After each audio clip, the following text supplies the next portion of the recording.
Hey, folks, welcome to Phantoms and Monsters Radio. Oklahoma is a land of wide open plains, isolated lakes, heavily wooded mountains, and rural properties separated by miles of darkness.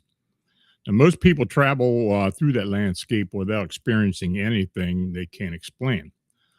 Others report towering figures standing beyond the reach of their lights, enormous birds moving beneath street lights, strange objects emerging from lakes, and silent visitors watching from the edge of the woods. Now, tonight's accounts include possible cryptids, unexplained aerial phenomena, indigenous traditions, and an apparition reported at one of Oklahoma's most solemn locations. Now, these stories are presented as they were reported. Some may have conventional explanations, others remain unsupported by physical evidence. But each witness believed that something extraordinary had occurred. This is Unexplained Oklahoma. Now, our first report comes from a farm outside Maud, Oklahoma. The witness had been rabbit hunting on a clear, cold night beneath a quarter moon.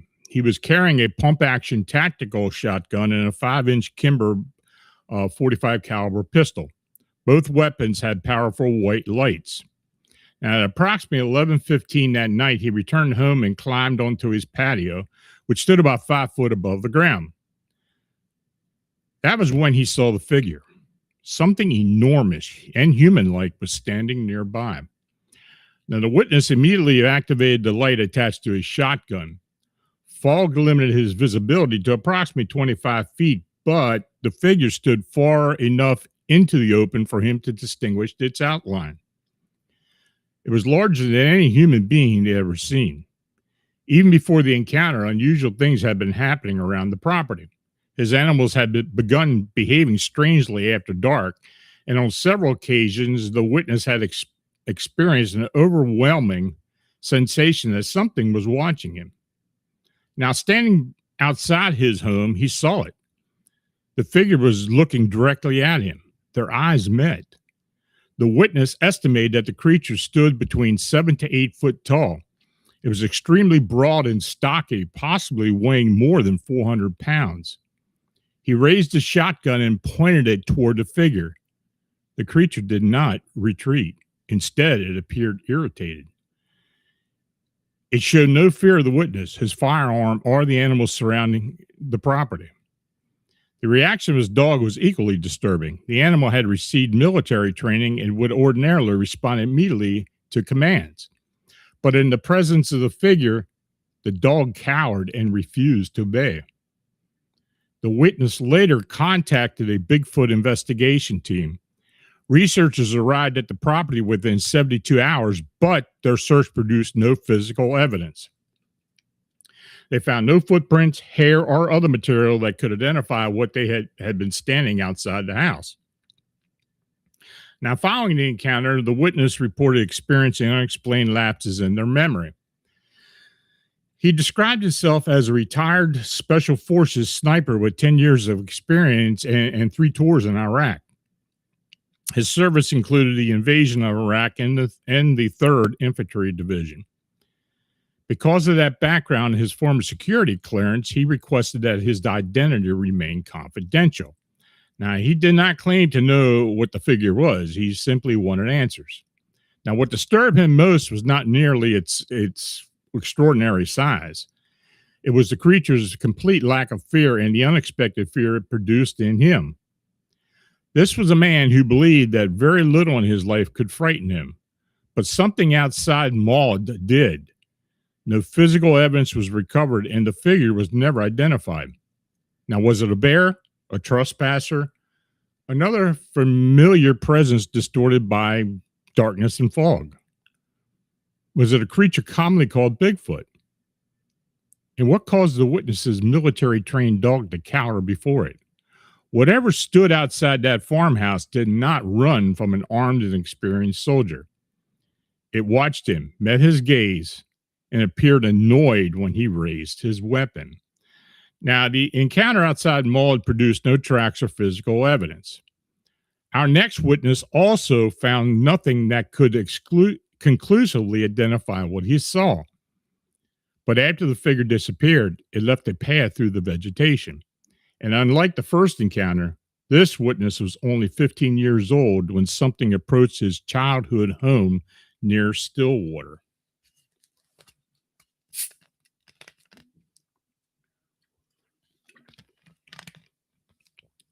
Now, our next report comes from Payne County, Oklahoma.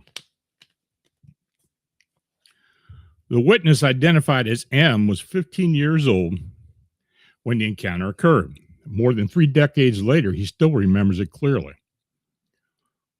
On a cold school night, sometime between 2 and 3 in the morning, M awoke with an extremely dry mouth.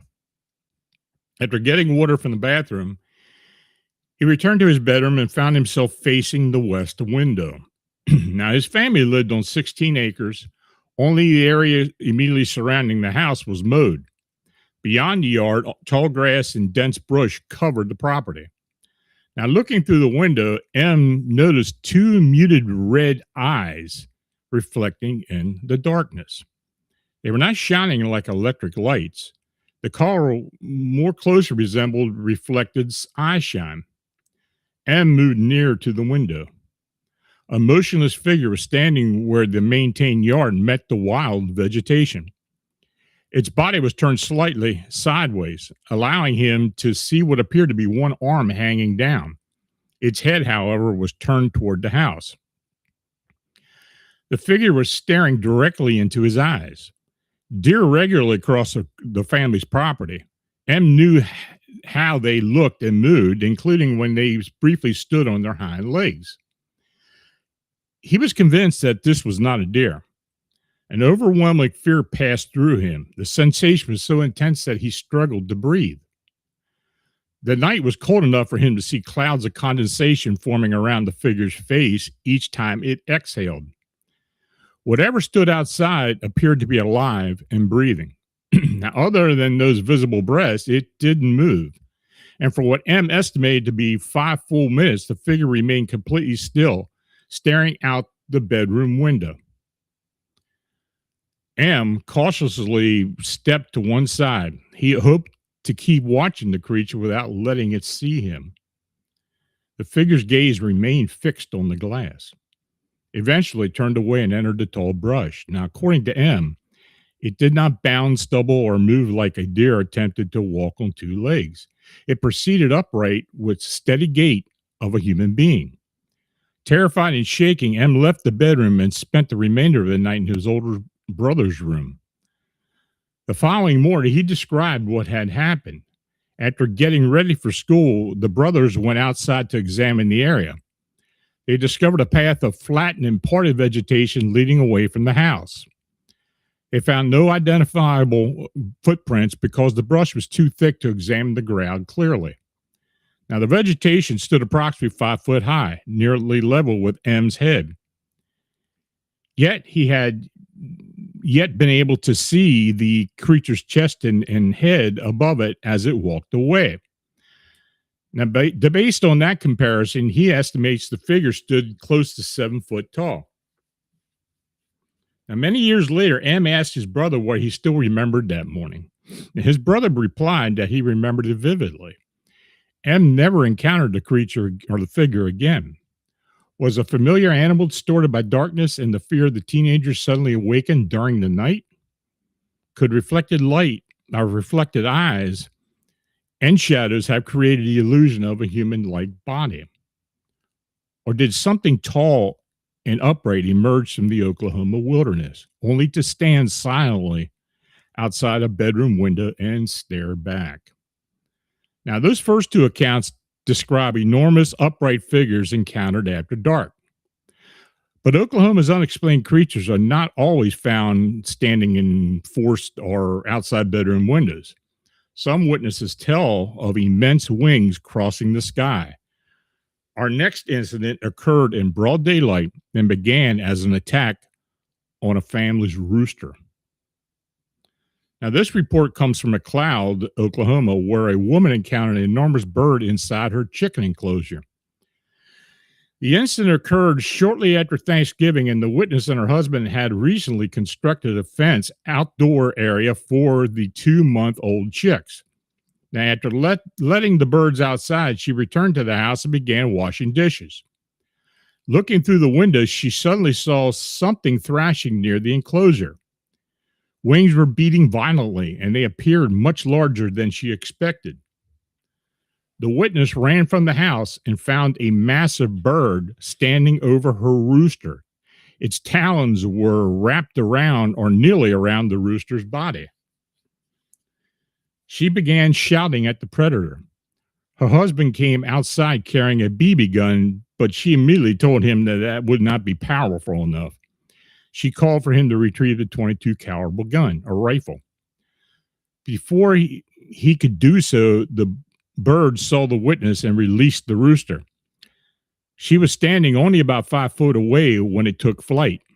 According to her description, the bird's wingspan was considerably wider than the outstretched arms, and her outstretched arms easily exceeding 55 inches.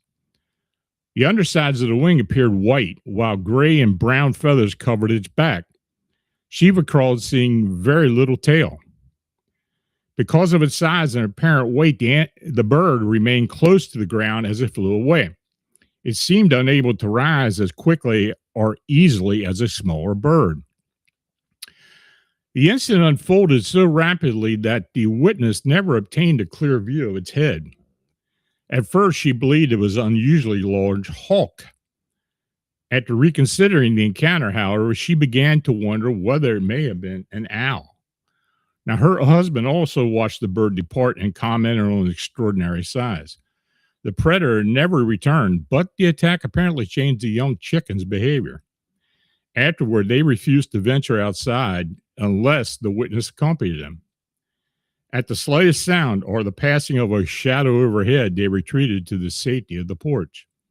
Now, Oklahoma supports several large birds of prey, including golden eagles and great horned owls. Large vultures also inhabit the state. A wingspan greater than 55 inches would not by itself place the animal beyond the known size of a range of Oklahoma raptors. However, its white underwings, gray-brown back, and limited tail, unusual manner of flight, and the willingness to attack the rooster may make a precise identification difficult from available description.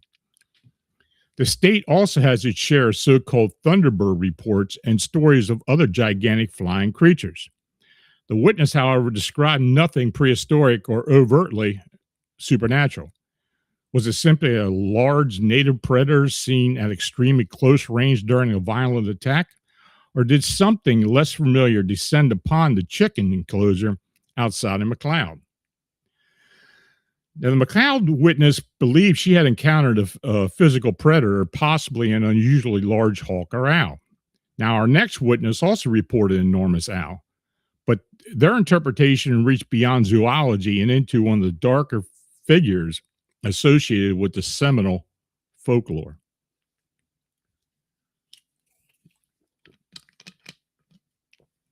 Now, this encounter takes us to Tecumseh, Oklahoma, where 3 young witnesses claim to have encountered an enormous owl-like figure. The incident reportedly occurred around 2006. Now, the primary witness, identified by the initial EM, was 14 years old. His 17-year-old uncle was visiting, and the two were home with EM's 7-year-old brother. Now, the family lived in a residential subdivision. A side street ran in front of the house, illuminated by street light positioned just beyond the middle of the block. And approximately 8 to 9 that evening, the 3 decided to ride their bicycles. Now, EM's uncle brought his bicycle outside first and started riding up the side street. EM remained near the house, helping his younger brother with his own bicycle. Moments later, his uncle turned around abruptly. He raced back toward the house and shouted for the others to get inside. EM and his brother followed him. Once all 3 were safely indoors with the door locked, the uncle told them that what he believed he had seen. He called it a stikini. It comes from Seminole folklore, and it's sometimes described as a man owl. In various retellings, the stikini is portrayed as a dangerous witch or a supernatural being that can assume the form of an enormous owl. Some versions contain particularly dark details. The witch is said to expel its soul and internal organs before transforming into an undead owl creature that hunts human victims. Beliefs and storytelling customs vary among Seminole communities. In some traditions, even speaking the creature's name is considered dangerous. Elsewhere, it has been discussed more casually as a frightening figure used to warn children. Now, back inside the house, the witness still wanted to know what was outside. The uncle had brought a cassette-based video camera equipped with night vision. Unfortunately, there was no recording cassette inside it. The 3 positioned themselves near a window and aimed the camera toward the street. Using its night vision display, the uncle zoomed in as far as the lens would allow, and after several seconds, something emerged beneath the streetlight. It appeared to be an owl, but an extraordinarily large one. Rather than immediately taking flight, the creature hopped into the illuminated area. For approximately 1 minute, it continued hopping and looking around, as though searching the street or examining its surroundings. Then it turned away from the house. The witnesses watched as the owl-like figure extended its wings and lifted into the night. According to EM, its wings appeared to cover the entire width of the road. For perspective, he claimed the street was wide enough for approximately 3 cars to stand side by side between the curbs. Because no cassette had been placed inside the camera, the witness captured no recording. The night vision equipment may have provided a clearer view in this darkness, but it left behind no evidence that could later be measured or examined. Could an ordinary owl have appeared far larger because of magnification, low light distortion, or its position beneath the street lamp? Darkness, surprise, and absence of familiar objects at the same distance can make the animal's size extremely difficult to judge. But the uncle believed something was wrong even before the others saw the creature through the camera. Whatever he observed further down the street frightened him enough to order both children into the house. And all 3 later watched the immense figure beneath the light. Accounts of stikini have occasionally been compared with shape-shifting beings followed in other indigenous traditions. Such comparisons should be made carefully. Now, the Seminole accounts belong to their own cultural tradition and should not be reduced to other versions of beliefs belonging to the Navajo, Ute, and other native peoples. Did these three young witnesses encounter an unusually large owl, its dimensions exaggerated by darkness and fear? Did Stikini tradition influence how they interpreted the experience? Or did something from Oklahoma's oldest stories briefly step beneath that Tecumseh streetlight before spreading its enormous wings and disappearing into the night? Now, the young witnesses in Tecumseh gave the creature a name drawn from Seminole folklore. The woman in our next account used no special name. She simply called it the owl. For her, however, the owl encountered on a sacred mountain road was not merely an animal, it was a warning. Now, this account was passed down through a native Oklahoma family. The person who submitted it explained that their grandmother had died in recent years. Now, during her lifetime, she shared many stories involving the supernatural. Most were not told as frightening ghost stories. They were treated as part of the family living tribal memory, realities that existed alongside ordinary life. She and the witness's father sometimes spoke about beings described in English as little people, although the family was uncertain of the proper Kiowa-Tanoan spelling for a name they used.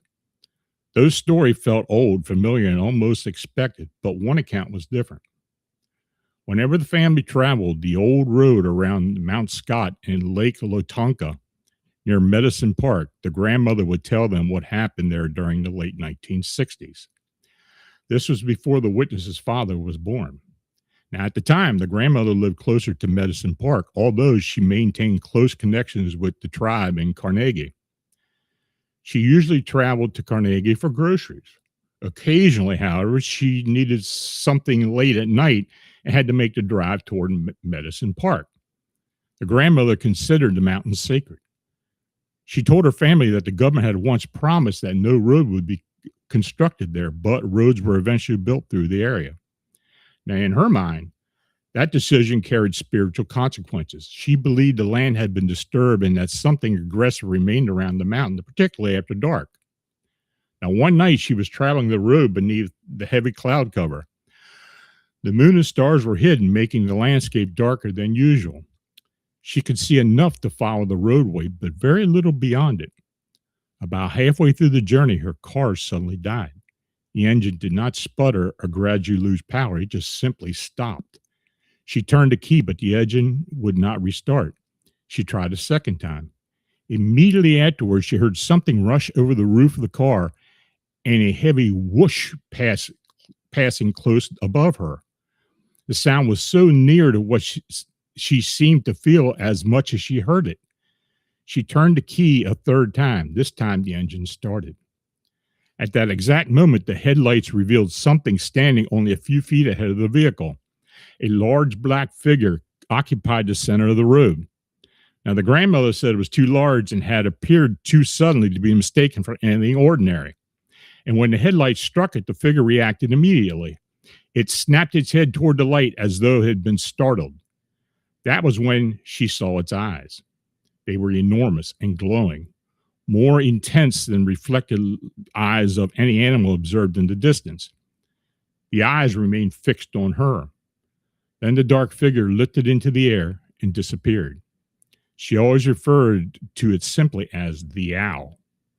Now, her grandchildren later joked about the story and called the creature Owlman, but she never used that name. To her, the sighting carried a serious meaning. Owls were considered taboo within her tradition, and she believed an encounter of that nature warned that someone close to the witness would die.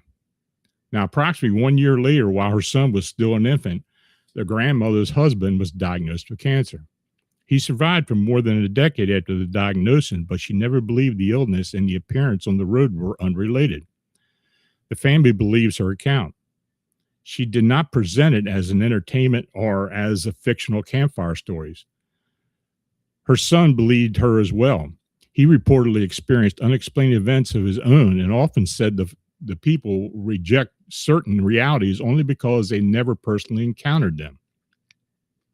Now, the witness also emphasized that native paranormal experiences should not automatically be labeled as stories about skinwalkers. Different nations, communities, and families carry distinct traditions, warnings, and interpretations. Flattening all of them into a single popular term strips away the meaning those experiences hold for the people telling them. Now, was this black figure simply a large owl that landed on the roadway as the car stalled? Now, did the darkness, isolation, the sudden return of the headlights magnify an ordinary animal? Or did the grandmother encounter something that her family's tradition had prepared her to recognize? A warning waiting on the road beneath Mount Scott.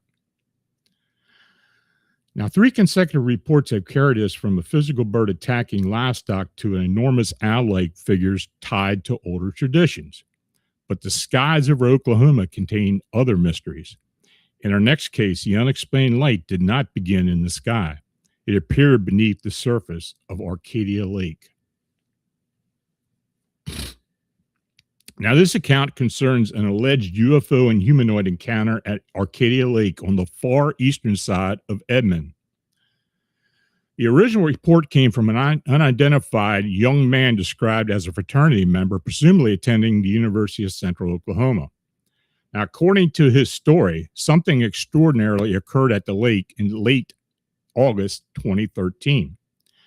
He claimed to have seen an unidentified craft beneath and later above the water. Even more remarkably, he said 3 tall blonde beings, 2 females and 1 male, approached him and asked for his help. Did this encounter really take place? The truth remains uncertain. After the story became public, the Mutual UFO Network, better known as MUFON, took an interest in the case. Investigators soon learned that a second report had been filed. It described an incident at Arcadia Lake during the same period and contains details that appear to support the fraternity member's account. In the early morning hours of Saturday, August 24th, 2013, a second unidentified witness was fishing for catfish in the lake. The fisherman recalled seeing people gathered at the campsite along the shore, where the original witnesses were believed to have been staying. Then something appeared beneath the water. The fisherman described it as a giant, brightly glowing light below the lake's surface. It appeared light green and was accompanied by red and blue lights flashing in a rhythmic pattern. Now, according to his report, the object traveled from one side of Arcadia Lake to the other before shooting out of the water and into the sky. A short time later, the light allegedly reappeared, hovering directly above the campsite. It vanished, appeared one more time, and then disappeared for good. Now, curious about what they had witnessed, the fisherman went to investigate. Now, at the campsite, he noticed a truck and several bags of trash. Details also mentioned in the fraternity member's story. But he found no one near the truck or anywhere in the immediate area. Now, was the fraternity member absent because of the 2 reports were fabricated, or was he missing during the period in which he claimed to have encountered the strange beings? Now, attempts were made to verify whether the fraternity gathering had occurred at Arcadia Lake that weekend. Adrian Nobles, a spokesperson for the University of Central Oklahoma, said no event had been registered with the university's fraternity or sorority office. The office also heard nothing about an unofficial event that weekend. That did not prove a private gathering had not occurred, but it offered no support for the part of the story. Now, Rick Gardner, a lead investigator for Oklahoma MUFON, attempted to contact both witnesses. Neither effort produced such much success. Their lack of cooperation raised additional questions, particularly because the 2 unidentified witnesses had submitted accounts containing such curiously similar details. Now, investigators later visited the north side of Arcadia Lake, accessible from historic Route 66. There, they spoke with Rex DeMoss, an officer assigned to the Edmond Police Department's Arcadia Lake office. Now, DeMoss said he was unaware of anything unusual occurring at the lake and was unfamiliar with either report. The shoreline of Edmond Park appeared to be a frequently used campsite. Grills showed signs of recent use, while crushed beer cans and other debris were scattered around the area. It was clearly the kind of location where lakeside gatherings might occur. But was this the campsite described by the witnesses? There was no way to be certain. Now, investigators also spoke with Nicole Offit at the Arcadia Lake Project Office. She said she had heard nothing about UFO or alien encounter at the lake. Now, one detail made the original account especially unusual: the appearance of the three beings. Now, that fraternity member described them as exceptionally tall with blue eyes and blonde hair so pale that it appeared almost white. The description resembles beings commonly called tall blondes or Nordics in UFO literature. Now, a comparable description appeared in an unrelated account from a man using the name Tyler Jones, who had claimed to have experienced an abduction in his family's Alabama farm. Jones recalled awakening on the examination table and screaming in terror. He said an entity touched his forehead and immediately calmed him. He described the figures as approximately 7 foot tall with pale, glowing skin, blue eyes, and sharply squared jaws, and nearly white hair hanging straight to its shoulders. Now, resemblance to the Arcadia Lake description is striking, but resemblance is not proof. We are left with two unidentifiable witnesses, two closely corresponding reports, a mysterious light beneath the water, an abandoned campsite, and three alleged visitors matching a familiar figure from UFO lore. Was this an elaborate hoax? Did the witness misinterpret an ordinary event? Or did something emerge from Arcadia Lake that August night and take that young fraternity member somewhere beyond the campsite? Now, the credibility of the Arcadia Lake reports remains difficult to determine because neither witness cooperated fully with investigators. Now, the woman in our next account did agree to a follow-up interview. Her experience also began near a lake in Oklahoma. First came a series of unidentifiable screams. Then something emerged from the woods. Now, the following account comes from a longtime resident of rural southeastern Oklahoma, living a few miles outside Tallahassee. For 48 years, she had never experienced anything in the area she considered unusual. Then, over 2 weeks in early June, something began visiting the woods behind her home. Her back porch faced a dense tree line approximately 50 foot away. Beyond those woods, about 800 feet from the house, was a lake. On June 1st, at approximately 10:30 at night, the witness was sitting on the porch reading the newspaper. Her husband said goodbye and left for work. Moments after his truck pulled away, a loud, piercing cry came from the direction of the lake. She described it as resembling the squeal of a pig, but much louder, sharper, and far more frightening. Several minutes later, she heard something heavy move through the woods. Now, judging by the rhythm of the footsteps, she became convinced that it was walking on two legs. The night was too dark for her to see what was making the sound. Then, without warning, 3 deer burst from the tree line and raced past the house. Now, believing the deer might have caused the disturbance, the witness went inside and attempted to dismiss the incident. But the strange cries continued. On 4 separate nights, the same shrill sound echoed through the woods. Her husband joined her on the porch for some of them. Although he had been a hunter throughout his adult life, he couldn't identify the animal producing the calls. But then came the encounter. On a Tuesday night at approximately 10:45, the witness was sitting on the porch speaking with her daughter by telephone. Her husband was at work again. The witness had felt uneasy throughout the evening and repeatedly found herself staring toward the woods. Now, after ending the call, she was about to go inside when she noticed 2 brilliant yellow eyes watching her from just inside the tree line. The eyes appeared to be at least 7 foot above the ground. Terrified, she rushed into the kitchen, locked the door, and turned off the interior lights. The porch light remained on, casting a faint glow across the edge of the woods.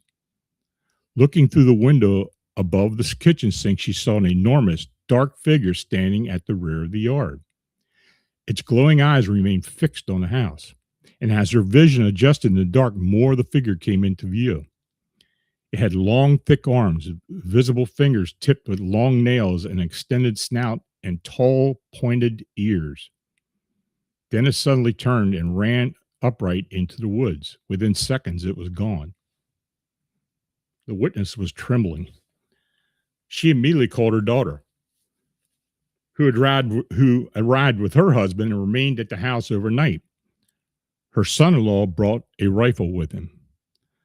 The following morning, the witness described the creature to her husband.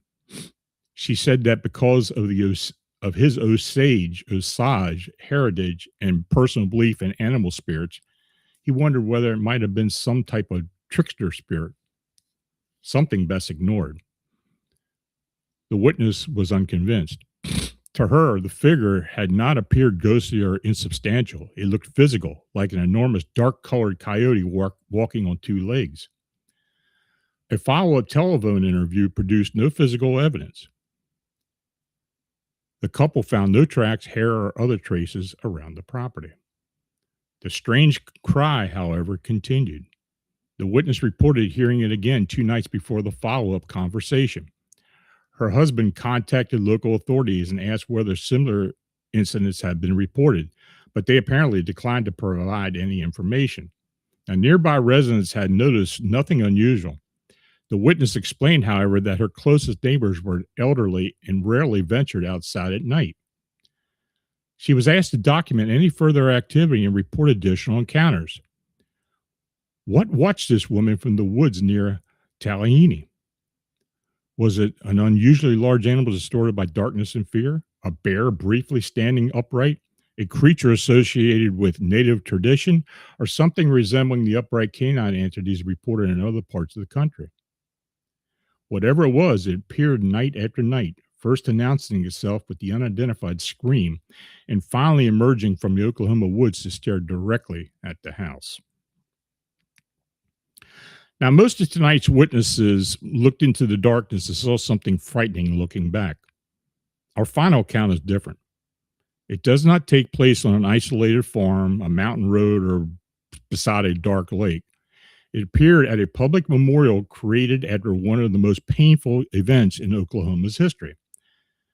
This account is presented with respect for the victims, survivors, and family of the first responders affected by the Oklahoma City bombings.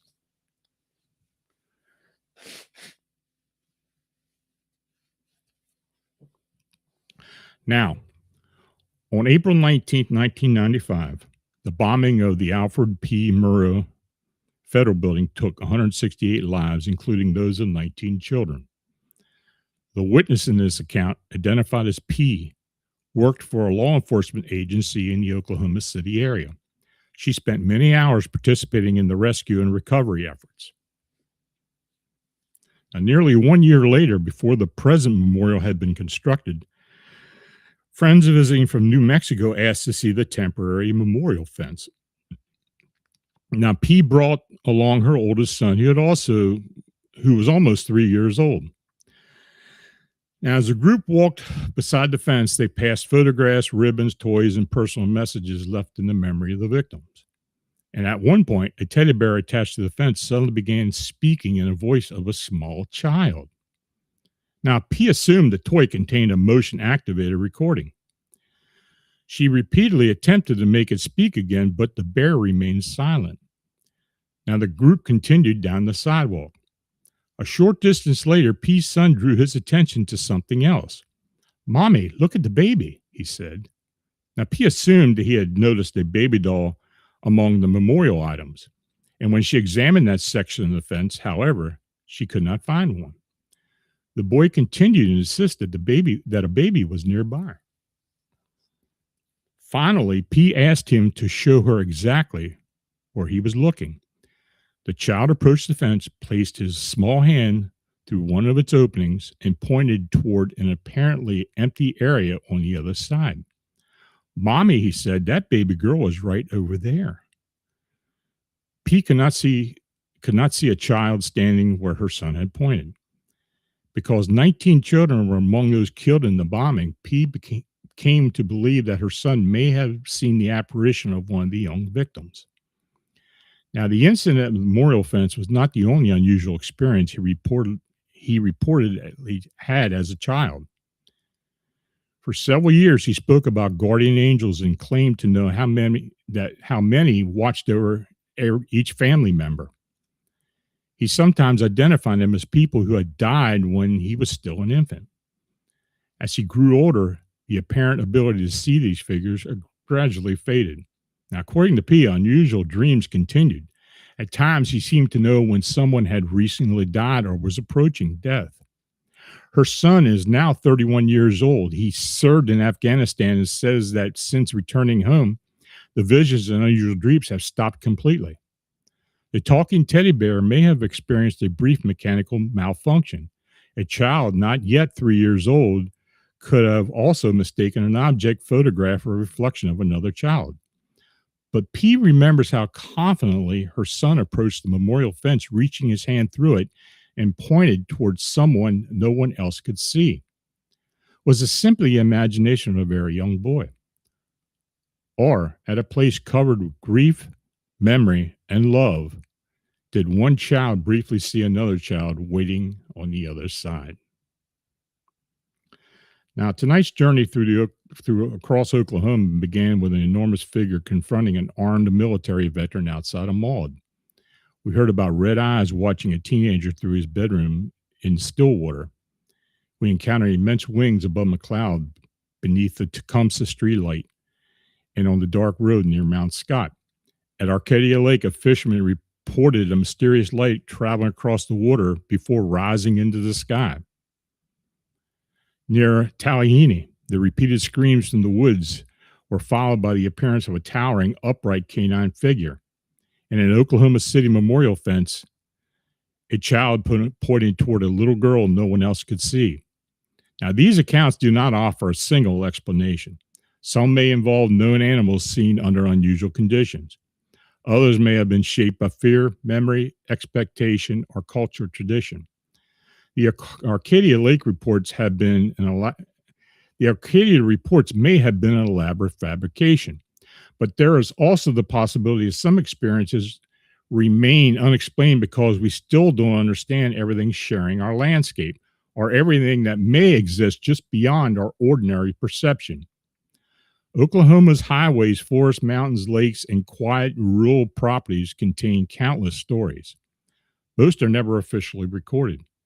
They survive because eyewitnesses remember what happened and eventually decide that remaining silent provides no answers. This has been Unexplained Oklahoma. Now, please subscribe to Phantoms of Monsters Radio, activate the notifications, and share this presentation with others interested in the unexplained. Now, if you have experienced something unexplained in Oklahoma or elsewhere, I encourage you to document every detail you remember. Even details that initially seem insignificant may become important when compared to other reports. And you can submit your account to Phantoms and Monsters. We will respect witness confidentiality and anonymity when requested.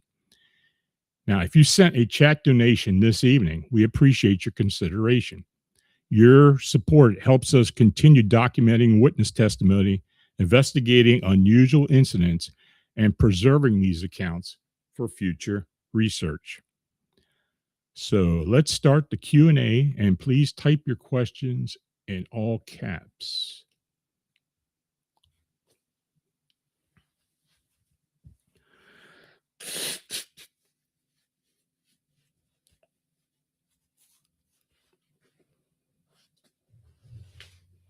Anybody got questions?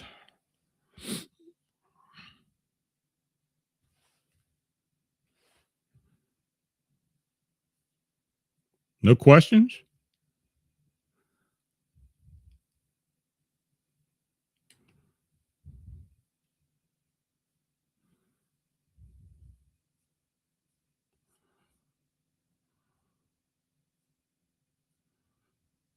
Okay.